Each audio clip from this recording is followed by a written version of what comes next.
Fala aí pessoal, Danilo Bastos aqui, o papo agora é o Rect 11, atendendo a pedidos. Alguém comentou aqui em um dos vídeos, Danilo, faz um vídeo aí, explica um pouquinho sobre a situação do Rect. E essa é a ideia, atualizar vocês aqui sobre esse fundo de investimento imobiliário. A galera gostava bastante dele por causa do dividend yield, que continua elevadíssimo, mas o resultado do fundo não tem sido tão bom. Então vamos atualizar vocês aqui.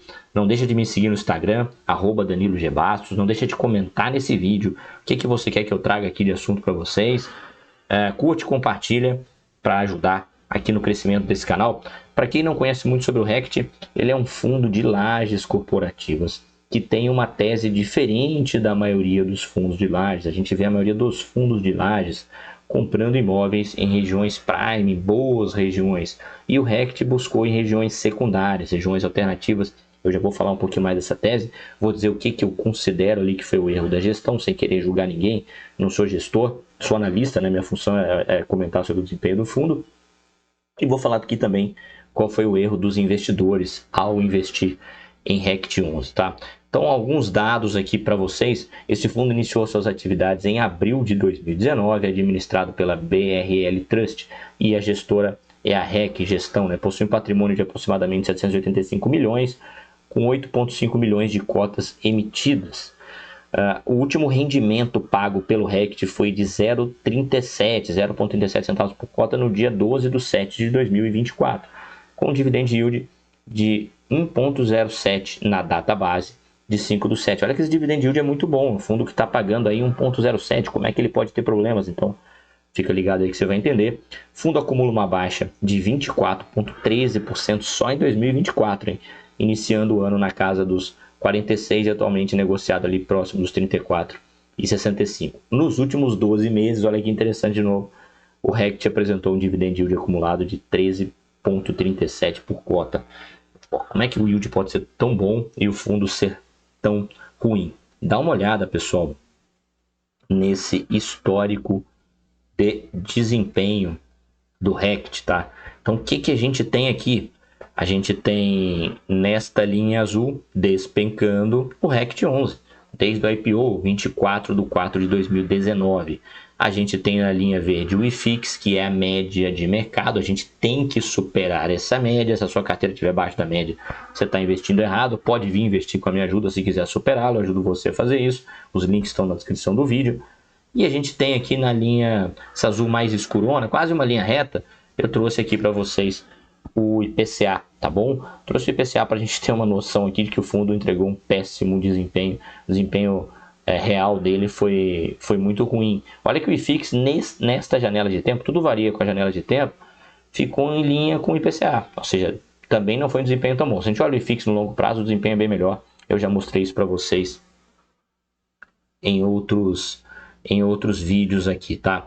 Aqui eu abri o relatório gerencial do Rect, onde eu destaquei alguns pontos aqui para vocês. Eu não vou ler o relatório inteiro, mas algumas curiosidades. Olha só como está a taxa de vacância do fundo.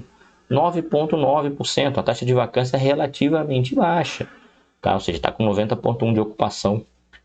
Não tem nada de RMG e tal. 10% aqui a taxa de vacância está no relatório gerencial, galera. Vocês precisam ler detalhadamente o relatório gerencial. Não fica atrás de dica de internet, não, tá? E por que a vacância é tão baixa e o yield é tão alto, mas o desempenho é tão ruim? Por causa dessa linha aqui, vazou um pouquinho para de cima e de baixo, mas se vocês abrirem o relatório, vocês vão ver a linha de despesas financeiras. Fundo que tem essa paulada de despesa financeira tem porque tem alavancagem, e a alavancagem não é necessariamente ruim, desde que esteja tudo muito bem organizado, arquitetado, estruturado. Um fundo que trabalha muito bem com alavancagem, que dá aula de alavancagem para gente, é o TRXF.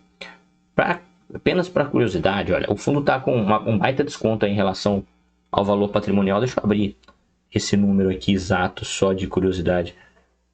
Quanto por cento ele está de desconto ali em relação ao valor patrimonial? Lembrando que o valor patrimonial não é uma referência absoluta em tijolo. O fundo está com um PVP do fundo é 0,38, tem um desconto ali de pouco mais de 60% em relação ao valor patrimonial. A gente trouxe aqui o yield, comentei com vocês que o yield está 1,0 3, que é um yield muito elevado baseado no último dividendo. Mas se a gente fosse fazer esse yield em relação ao valor patrimonial, a gente teria ali algo próximo de 0,4% ao mês, que é um yield muito baixo. De novo, o valor patrimonial não é uma métrica para precificação, ele é apenas uma referência, mas ele mostra quanto que a cotação está defasada ali em relação ao valor patrimonial. Como o yield nada mais é de que os dividendos divididos pelo preço da cota, se o preço da cota cai demais, que é o que acontece com o RECT, o yield fica lá em cima. Tá? O yield fica lá em cima e vai iludir o investidor. Cara, olha, esse fundo deve ser bom, o yield tá bom, sem saber nem como é que calcula yield, sem entender de onde os dividendos estão vindo e sem entender o que está acontecendo. E por que a taxa de ocupação do fundo é tão boa, né? 90% de ocupação, apenas 10% de vacância, e o fundo não tem tido um bom desempenho? É o seguinte, a tese do RECT diferentemente do que aconteceu com outros fundos de lajes, foi comprar imóveis em regiões periféricas, em regiões secundárias, em regiões menos óbvias. E no Brasil, que tem crise atrás de crise, quando acontece a principal e a última, né, mais recente que afetou o mercado de lajes foi a pandemia, inquilinos devolvem espaços, reduzem o tamanho de empresas, mandou uma galera aí para o home office, e quem fica busca ocupar imóveis nas melhores regiões. E não são nessas regiões, não é nessas regiões, né, que estão os imóveis do RECT. Portanto, os inquilinos não estão lá. O que a gestão teve que fazer, então, para manter essa taxa de ocupação tão boa? Baixar muito o preço do aluguel, muito, e dar uma baita carência. O que é carência? Olha, entra agora e paga depois. Teve carência de mais de um ano em imóvel. A gente estima, né, porque eles não divulgam isso quando fazem uma locação em imóveis aí do RECT.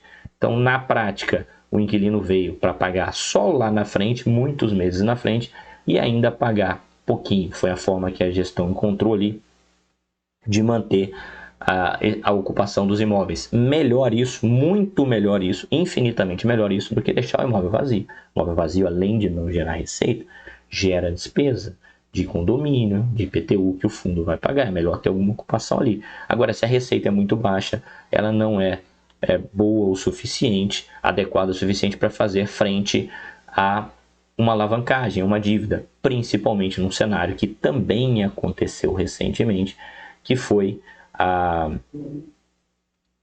ali a subida do CDI, né, a alta dos juros, ou seja, quem tinha dívida ali atrelada ao CDI pagou mais caro, e aí a conta não fecha mesmo. Na minha visão, sem querer julgar, aqui, time de gestão, o principal erro ali na minha visão da gestão foi tentar colocar um fundo no mercado com essa tese alternativa de comprar imóveis em regiões não tão óbvias, né? A máxima para quem estuda aí o mercado imobiliário é localização, localização, localização. Essa localização tem que ser levada em consideração. Eles não foram felizes nessa tese, eles tinham ali alguma teoria que por imóveis serem comprados mais baixos, eles poderiam alugar para um valor melhor, que mesmo assim um valor menor, que mesmo assim seria atrativo, mas tiveram que alugar, pelo visto, aí por um valor muito menor do que estavam imaginando, e a conta não fechou. E o principal erro do investidor foi investir nesse fundo, tem gente fazendo isso até hoje, olhando só yield. O cara nem sabe como é calculado o dividend yield, fica lá olhando o DY, o dividend yield, sem saber como é calculado, sem saber de onde estão vindo os dividendos, sem saber se esses dividendos continuarão no futuro. Observa que dividend yield é uma métrica relacionada ao passado. Dividendos pelo preço da cota. Quais dividendos? Os últimos 12. Tá, e daqui para frente, como serão esses dividendos? Você precisa ler com detalhe o relatório gerencial para buscar compreender isso, tá? Então esse foi o erro do investidor. Quem tem RECT fazer o que com esse fundo agora? A nossa recomendação para os nossos assinantes, esse fundo nunca teve na nossa carteira recomendada, mas a gente sugeriu a venda para quem tivesse. A gente cobre todos os fundos do IFIX há muitos meses já. O fundo que a gente tem recomendação de venda. Basicamente o recado é: sai fora, que é uma bomba que pode até melhorar, pode, mas a gente entende que tem outros fundos que também podem melhorar e muito mais fáceis ali de haver uma melhora, é muito mais fácil, muito mais provável de haver uma melhora em outros fundos imobiliários, ou seja, vale a pena correr esse risco. Acho que sempre tem que ter uma pitadinha de risco na carteira em outros ativos, tá? E não no RECT 11. Então, nossa recomendação é de venda, essa recomendação ainda está ativa. Lembrando que o fundo, mais uma vez, nunca esteve na nossa carteira recomendada, mas a gente cobre todos os fundos do IFIX para deixar o investidor atualizado.